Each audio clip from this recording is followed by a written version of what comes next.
Fala família, sejam todos bem-vindos ao canal Vitrine Política. Nesse canal você recebe informações diretas, claras e sem rodeios sobre política e atualidade. Se você gosta desse tipo de conteúdo, já deixe seu like e se inscreva aqui nesse canal para você nos fortalecer aqui na plataforma e para que esta informação chegue a mais pessoas. Essa notícia vem diretamente do Bradock Show.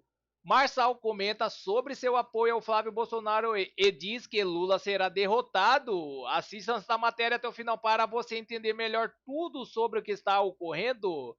E vamos deixando os créditos para o Bradock Show na plataforma. E não se esqueça de deixar o seu comentário e de dizer de qual cidade você vê esta matéria para que possamos saber onde está chegando a nossa audiência e também de ativar o sino para você ficar informado sobre tudo o que acontece na política do Brasil e do mundo. Sem mais enrolações, vamos à matéria. Você deu o seu apoio para o Flávio Bolsonaro. Então, a primeira pergunta: por que esse apoio explícito a Bolsonaro e qual é a tua visão a respeito dessa surra que, segundo Lula, vai dar para a direita? Em primeiro lugar, obrigado pelo convite. É sempre um prazer estar aqui com vocês. Eu resolvi apoiar o Flávio, que eu vejo a viabilidade dele, não vejo o ego dele. Muito candidato, como eu já estou aí desde 2022, ajudando e concorrendo e querendo de alguma forma mudar a mentalidade do nosso povo e fazer nosso país prosperar. A coisa que eu mais vejo é vaidade. Muita gente querendo ser presidente, senador, governador por causa de vaidade. E eu não identifico isso, né, no Flávio. O Flávio é um cara sangue bom, tenho amizade com ele desde 2022. Quando eu conheci ele, eu vi que ele era um cara que sustentava a palavra e não, como eu entendo um pouco de gente, de mentalidade, eu dificilmente achei alguém com perfil igual dele. Fiquei muito animado quando o Jair apontou para ele. Ele é um cara que não tem dificuldade com o diálogo, é inteligente, é nobre. E eu acredito que até essa indicação na minha cabeça, ninguém venceria o Lula. Até essa indicação. Quando eu vi o Flávio, ele esteve comigo em São Paulo. Ele abriu o coração e falou tudo que ele tinha de intenção e eu acredito muito aí nessa retomada do país, através do Flávio. E Pablo, antes de dar a palavra para as moças fazerem a pergunta, o Lula acabou de falar que vai dar uma surra na direita. E eu sei que teu estilo provocador, se você tivesse a Lula na tua frente agora, falaria o quê? Na verdade, quando a pessoa começa a falar que vai bater alguém, você pode olhar em qualquer arte marcial, já começa o desespero, né? Eu coloco toda a minha energia em oração, tô orando todo dia pelo Flávio. Eu acredito que política, quem não tem saco para descer o fundo do poço, tem que segurar a corda. Então, se ele tá avisando que vai bater, que vai dar uma surra, eu imagino que a gente tem que estar preparado para isso. Um cara com a máquina na mão, tendo a disponibilidade de falar isso ainda, porque realmente ele sentiu, e ao sentir isso, ele está dando recado, inclusive, para as pessoas, né? Essa política ela vai continuar violenta, ele tem deixado claro, não só insegurança, mas eu acho que é o fim da linha dele. O Lula, de fato, é uma era, né? Mas um cara sangue bom, com o coração puro, igual do Flávio, que eu não vejo de verdade, tá? Pensa um pouco de gente, um pouco de mentalidade, um pouco de neurociência, um pouco de programação neurolinguística. Eu vejo o Flávio com uma facilidade muito grande para levar isso aí. Então, eu estou dedicando energia para que isso aconteça. Carol Esponsa, sua pergunta. Pablo, boa noite. Bom, você estava figurando ali em todas as pesquisas, né, como um possível presidenciável, um candidato ao governo de São Paulo, mas você hoje está inelegível pelo TRE, se não me engano, não é isso? E ainda cabe recurso para o TSE. Qual que é a sua pretensão eleitoral? Você agora abriu mão da sua candidatura, você ia até o final com esse recurso, esperando ainda estar elegível para a eleição do ano que vem. Se não tiver elegível, você, esse apoio ao Flávio é com uma pretensão, né, para a campanha da prefeitura? Como você se vê hoje nesse cenário político do Brasil?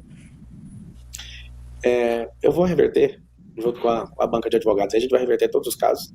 Primeiro já foi revertido, segundo a gente entrou com recurso agora, está no TRE ainda, né, para avaliar. Eu acredito muito, o TRE de São Paulo é um tribunal justo, e eu imagino que eu acabei assustando o mundo político, né, sem padrinho, sem o próprio Bolsonaro, sem Lula, sem ninguém de peso me apoiando, sem tempo de TV, sem tempo de rádio, sem dinheiro público, sem nada, né, só eu, Deus e o povo. E a vaga gigantesca que a direita não tinha na Prefeitura de São Paulo. Não é pretensão minha. Eu tinha avisado isso na campanha eleitoral passada, que ninguém vai me ver disputando mais prefeitura. Não vou. Aquela era a possibilidade. E sempre deixei claro, né, que se ganhasse, essa é a maior missão da minha vida. Se perdesse, quem ia perder é o povo. Né, quem ia ficar com o livramento sou eu. Então, fico feliz. E todo mundo que depositou aquele 1.719.024 votos no Pablo Marçal, ninguém perdeu seu voto. Seu voto está aqui. Você depositou ele em mim. Então, eu não vou arregar, não vou baixar minha cabeça. Em relação a tudo que está acontecendo ali, eu imagino que como ficou todo mundo muito assustado, né, principalmente a esquerda, ficou assim, assombrado com o que aconteceu. Não falo por mérito meu, não, falo porque o povo está de saco cheio mesmo. O povo ficou assustado porque viu uma possibilidade de alguém real, de alguém que construiu riqueza, de alguém que quer mudar o país, não de alguém que precisa, né, de alguma coisa do país. Eu nunca tive um contrato com empresa pública, nunca rodei nenhum negócio meu com financiamento bancário. E também não sou herdeiro, então tem como a gente construir sem ficar pedindo bênção para governo. Eu vejo que a gente vai viver isso nesses próximos anos. Em relação à candidatura, eu vou apoiar todos os candidatos que andam por princípios, todos os candidatos que eu perceber que não está na eleição por mérito de algum cupincha de algum lugar. Se eu ver que o cara é sangue bom e construiu a própria vida e agora quer servir na política, não, cara, que quer construir a vida na política. Quem estiver querendo construir na política não vai ter nem um minuto de atenção nem de prosa comigo. Juliana Leite? Pablo, a gente viu nas eleições passadas que você sofreu censura, né? Tiraram os seus perfis justamente porque você teve essa chegada meteórica e ficou todo mundo ligado no que você tinha para falar nos debates, né? E eles tentaram calar você. E eu já tenho percebido pelos meus perfis, porque eu já venho sofrendo censura, já derrubaram meus perfis mais de 6 vezes, né? Que o TSE vai apertar, né, em 2026, todo mundo que é de direita, todas as vozes, né, antagonistas a esse desgoverno. Qual seria a nossa melhor estratégia para sobreviver em 2026? Olha, se o caos acontecer e a perseguição, a declaração aí, né, do atual CEO da República se cumprir de dar uma surra, ele vai ter que sair da legalidade para dar essa surra, porque realmente o povo está de saco cheio. Ninguém consegue viver de história de você vai ficar rico, sendo que não estamos achando nenhum brasileiro tendo progressão de vida pelo governo federal, que seja estadual, que seja de qualquer um. Se o cara não cuidar da própria vida, ele não prospera. Então, assim, essa perseguição, a gente não vê ninguém de esquerda ficando inelegível. Eu não estou acompanhando o noticiário já há um bom tempo. Eu não acredito que quem é de esquerda fique inelegível. Não sei o que acontece na justiça, não sei se é o tempo.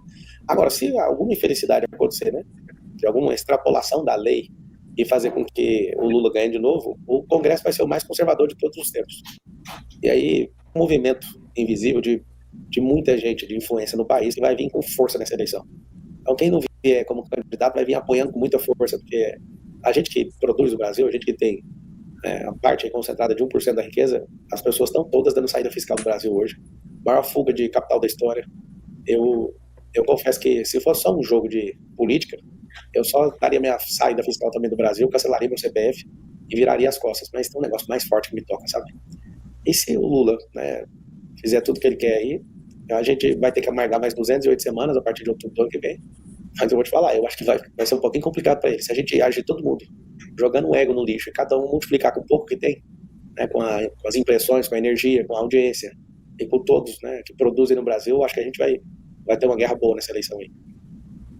Pablo, o povo quer saber, e eu vou pegar uma coisinha que você deixou no ar, mas não ficou muito claro. Carol te perguntou se você pretendia ser candidato. Pelo que você falou, não pretendo ser candidato a prefeito de novo. Mas prefeitura é daqui a 4 anos, quase. E você mencionou que os teus advogados estão tentando reverter essa inelegibilidade, pelo menos agora no TRS de São Paulo. Isso nos leva a pensar que se você busca evitar a inelegibilidade, poderia ser candidato a alguma outra coisa que não seja prefeito?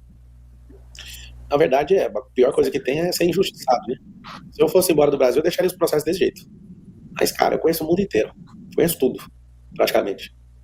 E nenhum lugar me interessa a não ser a nossa nação. Eu estou aqui nos Estados Unidos, eu passo alguns meses aqui todo ano. Tem uma mansão fabulosa aqui que eu comprei do Kaká, jogador, e o lugar mais lindo do mundo. Mas eu não sei porquê, cara, eu adoro pousar lá no Brasil. E curtir com os meus amigos, com os meus irmãos, com todo mundo que acredita naquela nação. Eu sinto que tem algo forte de um avivamento que vai acontecer nessa nação. Infelizmente, para acontecer esse tipo de coisa, a gente vai perceber que a gente vai ter que entrar no fundo do poço. É mais ou menos, não quero espiritualizar a entrevista, mas é como se fosse Daniel, há uns 500 anos antes de Cristo, perguntando para Jesus assim, para Jesus não, né, para o próprio Deus. Deus, já acabou aqui o tempo do exílio na Babilônia. E Deus fala, não, vai durar 400 anos isso aí. Parece que a gente está tendo que pagar alguma coisa por sermos desobedientes como povo, por deixar pessoas, né, do calibre das que estão mandando hoje governar. É por tanta injustiça de descondenação, que ninguém falou nada, que hoje a gente tomou, eu falo, a gente como nação é uma vergonha, né, ver o que está acontecendo com o Bolsonaro. Da minha parte, eu sei que eu quero servir. Quando eu disse prefeitura, eu fiz uma promessa, né, lá em casa, que aquela era a única vez que eu ia disputar a prefeitura. Já deixei claro também que meu interesse é servir como gestor. Então, se eu virar e te falar assim, eu quero, no fundo da minha alma, não quero, mas é um chamado, é mais forte que eu. É uma parada, eu sei que alguns não gostam, nem se interessam por esse tipo de assunto, mas a A política transcende a normalidade física. É muito metafísico para mim, é o máximo, sabe? Transcende a lógica, porque a pessoa que tem uma vida igual a mim não faz sentido nenhum. Gastar energia com um negócio que só te traz prejuízo.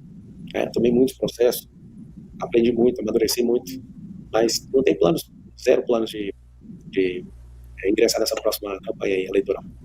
E vamos para mais notícias no site Poder 360. Moraes diz que reuniões com Galípolo e banqueiros trataram da Magnitsky. Ministro do STF afirma que encontros abordaram apenas efeitos da sanção dos Estados Unidos sobre a operação bancária. Banco Central confirma encontros. O ministro Alexandre de Moraes do STF reinformou em nota nesta terça-feira que as reuniões realizadas com o presidente do Banco Central, Gabriel Galípolo, e com dirigentes de instituições financeiras trataram exclusivamente da consequência da aplicação da lei Magnitsky imposta pelos Estados Unidos ao magistrado em 30 de julho de 25. A nota confirma o que mostrou ao Poder 360 na segunda-feira. Segundo Moraes, os encontros tiveram como foco os impactos da sanção internacional sobre manutenção de operação financeira básica, como movimentação bancária, contas correntes e uso de cartões de créditos e débito. O ministro afirmou que em uma das reuniões foram discutidos temas relacionados aos processos administrativos, decisões regulatórias ou assuntos alheios ou as consequências das sanções. A sanção contra Moraes foi derrubada pelo governo Trump em 12 de dezembro, depois da negociação entre norte-americano e presidente Lula. Moraes disse ainda que recebeu para reuniões o presidente do Banco Central, o presidente do Banco do Brasil, Tarciana Medeiros, o presidente e vice-presidente do jurídico do Banco Itaú, Milton Maluri, respectivamente. Também participou de encontro conjunto com os presidentes da CNF, Confederação Nacional das Instituições Financeiras, da Febraban, quer dizer, e do BTG, além do vice-presidentes do Bradesco e do Itaú. O ministro Alexandre de Moraes esclarece que, em virtude da aplicação da lei Magnitsky, recebeu para reuniões o presidente do Banco Central, o presidente do Banco do Brasil, o presidente e o vice-presidente jurídico do Banco Itaú. Além disso, participou de reuniões conjuntas com os presidentes da Confederação Nacional das Instituições Financeiras e os vice-presidentes do Bradesco e Itaú. Em todas as reuniões foram tratados exclusivamente assuntos específicos sobre graves consequências da aplicação da referida lei, em especial a possibilidade da manutenção de movimentação bancária, contas correntes, cartões de crédito e débito. Em nota, a autoridade monetária confirmou o motivo do encontro, sem citar o caso do Banco Master, confirmando a reportagem do Poder 360. O Banco Central confirma que manteve reuniões com o ministro do Supremo Tribunal Federal, Alexandre de Moraes, para tratar dos efeitos das aplicações da lei Magnitsky.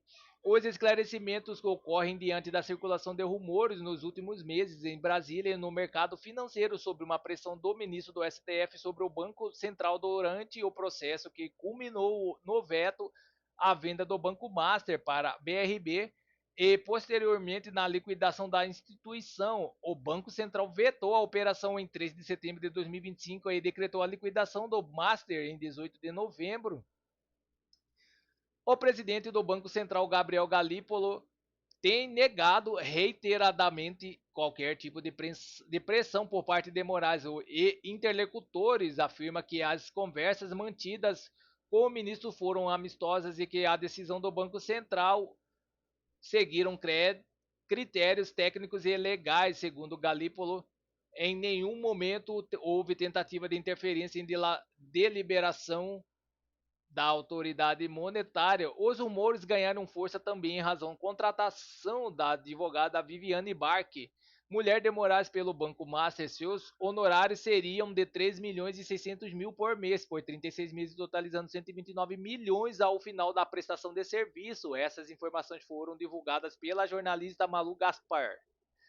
O contrato entre Viviane Barque e Master nunca foi divulgado na íntegra, tampouco é conhecido quanto do acordo foi honrado, quais serviços exatamente foram prestados nem quantos pagamentos foram feitos. Viviane e o Master nunca contestaram os dados parciais já publicados.